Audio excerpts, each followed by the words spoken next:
जय हिंद स्टूडेंट, स्वागत है आपका अपने यूट्यूब चैनल मैथ्स विक्ट्री में। दोस्तों, इसी सीरीज को आगे बढ़ाते हुए आज हम एक बहुत इंपॉर्टेंट टॉपिक की बात करने वाले हैं, स्क्वायर रूट।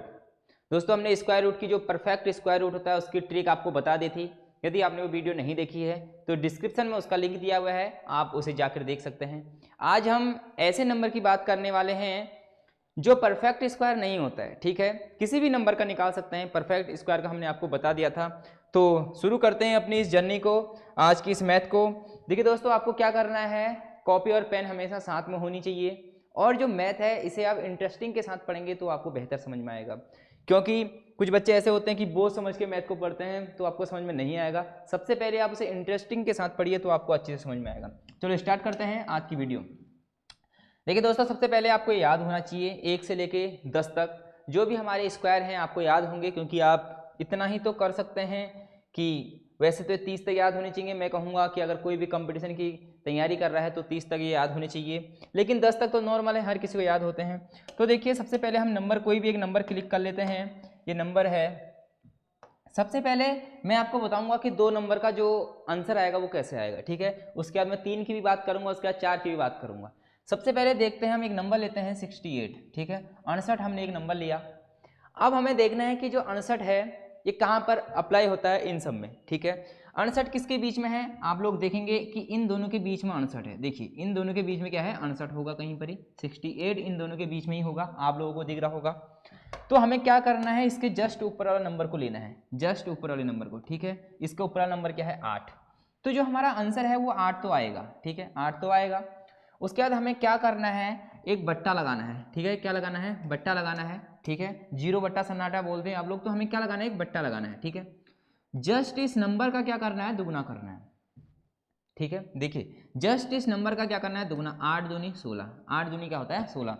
यहाँ पर हमने ऊपर वाला नंबर क्या लिया था, 8 लिया था ना, 8 का स्क्वायर 64 लिख दिया यहाँ पर। ठीक है, ये वाला नंबर लिया था हमने तो यहाँ पर लिखा है, आपकी जो सुविधा हो जाएगी। उसके बाद हमें क्या करना है, इन दोनों का अंतर लेना है। ठीक है, इन दोनों का क्या लेना है, हमने अंतर लेना है। क्या लेना है, इन दोनों का अंतर लेना है। इन दोनों का अंतर कितना है, आप लोग देख सकते हैं कितना है, 4 है। इन दोनों का जो अंतर है वो कितना है, 4 है। ठीक है, इसके बाद हमें 4 एकम 4 और 4 चक्को 16। ठीक है, ये 1/4 है। अब इसको हमें भागा करना है। ठीक है, डिवाइड करना है। ये 4 है और ये 1 है, ये 4 ये 1, 1 में नहीं जाता है तो यहाँ 0 लगाया तो यहाँ पॉइंट लग जाएगा।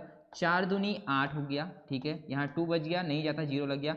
4 पंजे 20, 4 पंजे 20। हमें कुछ नहीं करना है, इस आंसर को उठा के कहाँ पर लिख देना है, यहाँ पर लिख देना है 0.25।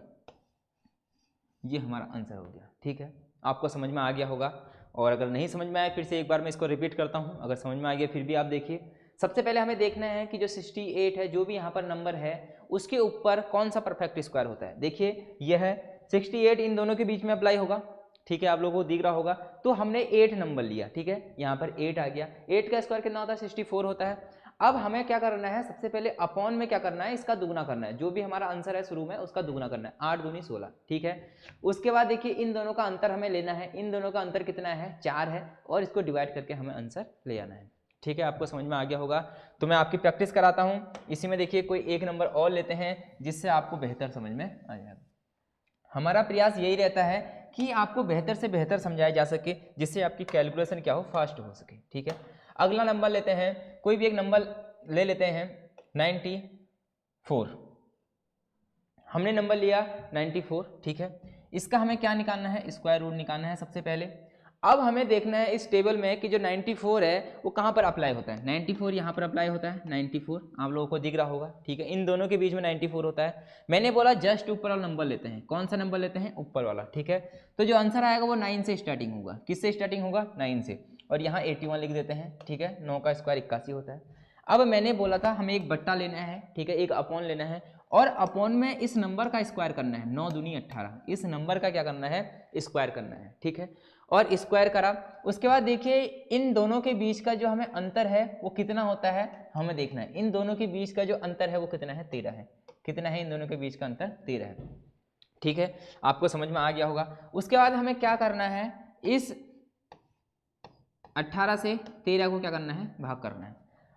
आप बताइए क्या 18 से 13 को भाग हम दे सकते हैं या नहीं दे सकते हैं, आप खुद बताइए। नहीं दे सकते हैं, तो हमें क्या करना है, इसमें देखिए सबसे पहले हमने क्या करा, यहाँ पर 0 लगाया, ठीक है, यहाँ पे क्या लगाया हमने 0 लगाया। उसके बाद हमें देखना है कि 18 के पहाड़ में 130 क्या होता है, ठीक है। आप लोग जब यहाँ पर टेबल पढ़ेंगे तो आपको याद आ जाएगा, ठीक है। 18 पंजे कितना होता है, 90 होता है, ठीक है, 18 पंजे 90 होता है। उसके बाद क्या होता है, 18 पंजे 90, 18 छक्का 108 और 18 सत्ते 126। देखो 18 सत्ते 7 बार जा रहा है, कितनी बार जा रहा है, 7 बार, 18 सत्ते 126, ठीक है। अब देखिए यहाँ कितना कैरी बच रहा है, यहाँ 4 बचेगा, यहाँ 0 लग जाएगा, ठीक है। 18 दूनी 36, 18 दूनी 36, फिर 4 आ जाएगा, फिर ये 0। इसका मतलब जो आंसर है वो 9.72, ये हमारा क्या है आंसर है। आपको टेबल भी अच्छे से याद होने चाहिए। देखिए मैं आपको बता रहा हूँ कि यहाँ 0 लगाओ, पॉइंट लगाओ, और इतनी बार आपको टेबल पढ़ा रहा हूँ, 18 पंजे 90, 18 छक्का 108, 18 सत्ते 126, ठीक है। तो आपको ऐसे नहीं करना है वहाँ, ठीक है, आपको ऐसे नहीं करना है, ठीक है। अगला नंबर लेते हैं हम, और इसको मैं रब कर लेता हूँ। अगला नंबर हम जो एक नंबर लेंगे वो क्या लेने वाले हैं, अभी तो हम जो 2 नंबरों का एक अंक होता है वो लिया था, अभी हम क्या लेने वाले हैं 3 नंबरों का, ठीक है। जैसे मैं कोई भी एक नंबर क्लिक करता हूँ 124, ये देखिए 124। अब हमें क्या करना है, 11 का स्क्वायर कितना होता है हमें पता है, 121 होता है, 121, और 12 का स्क्वायर कितना होता है 144। हमें देखना है 124 कहाँ पर अप्लाई होगा, 124 यहीं कहीं अप्लाई होगा, 124, ठीक है। तो जस्ट ऊपर वाला नंबर हमें ले लेना है, तो ये 11 है, ठीक है, ये क्या है हमारा 11 है। अब हमने क्या कहा, इसका जस्ट दुगना करना है, 11 का दुगना 22, ठीक है, 11 का दुगना क्या हो गया 22। इसके बाद इन दोनों के बीच का हमें अंतर देखना है, जो यहाँ पर कितना आएगा 3 आएगा, और ऊपर लिख देना है 3, ठीक है। अब हमें क्या करना है, 22 से 3 में भागा करना है, ठीक है। होता है कि नहीं होता है, नहीं होता है, तो हम क्या लगाएंगे, यहाँ 0 लगाएंगे, तो यहाँ पॉइंट लगा देंगे, ठीक है। उसके बाद 22 एक कम 22, 22 एक कम 22, यहाँ क्या हो गया 8 हो गया, 0 हो गया, ठीक है।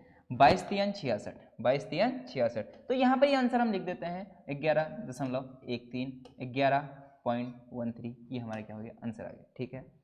दोस्तों आपको ये मेथड समझ में आ गई होगी, आप इस पर प्रैक्टिस कर सकते हैं। अगर आपको ये मेथड समझ में आई तो आप मुझे इसका आंसर देंगे 237 का जो स्क्वायर रूट आएगा वो क्या होगा, आप कमेंट बॉक्स में बताइएगा। और ये जो मेथड है ये सभी नंबरों के लिए अप्लाई होती है, यहाँ तक कि जब कोई 1000 से ऊपर नंबर आ जाएगा, ठीक है, तो इसको भी आप निकाल सकते हैं इसी मेथड द्वारा। लेकिन जो पेपरों में जनरली पूछा जाता है वो या तो ये पूछा जाता है या 2 डिजिट में पूछा जाता है, ठीक है। तो आपको हमारी ये सीरीज अच्छी लग रही होगी, क्योंकि ये जो सीरीज है इसके पीछे काफ़ी ज़्यादा मेहनत करी जाती है, और फिर आपको ऐसी ऐसी ट्रिकें बताई जाती हैं जो आपको कैलकुलेशन को क्या कर सकें, मजबूत कर सकें। और अगर आप हमारे इस चैनल में पहली बार जुड़े हैं तो आपका स्वागत है, और आप हमारे इस चैनल को सब्सक्राइब करें और अपने दोस्तों तक शेयर करें। जय हिंद, जय भारत।